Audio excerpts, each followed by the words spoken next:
ছাত্র জনতা সহ সর্বস্তরের মানুষের ভূমিকার মাধ্যমে যে আন্দোলন হয়েছে,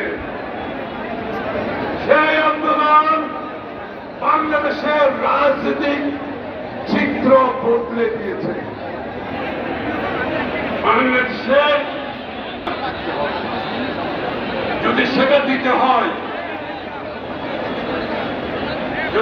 দিতে হয়, সমস্ত জাতি ঐক্যবদ্ধভাবে কাজ করতে হবে।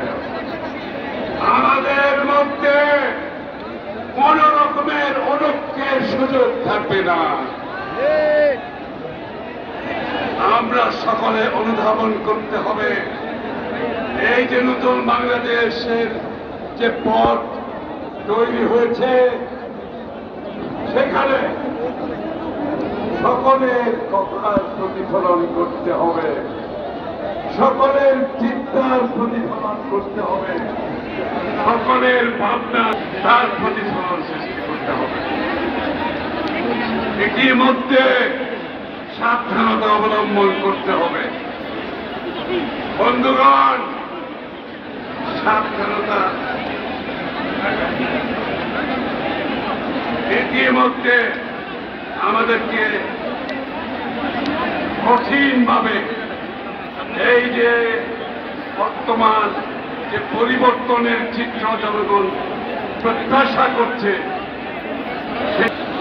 এখানে কারো প্রতি কোনো বৈষম্য দেখা যাবে না। বাংলাদেশের প্রত্যেকটি মানুষের গণতান্ত্রিক অধিকার, অর্থনৈতিক অধিকার, রাজনৈতিক অধিকার, সাংবিধানিক অধিকার নিশ্চিত করতে হবে। বাংলাদেশের জনগণের মালিকানার প্রশ্নে কোনো আপোষ করা যাবে না। ইতিমধ্যে এই ঐক্য যেটা সৃষ্টি হয়েছে, এই ঐক্য ভাঙার জন্য ফ্যাসিস্ট সরকারের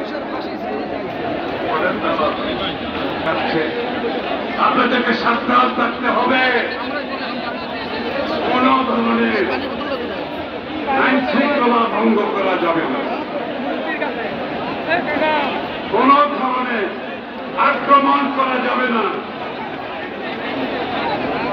অর্থনৈতিক আন্দোলনে, অর্থনৈতিক কার্যক্রমে সকলের সমান অধিকার নিশ্চিত করতে হবে।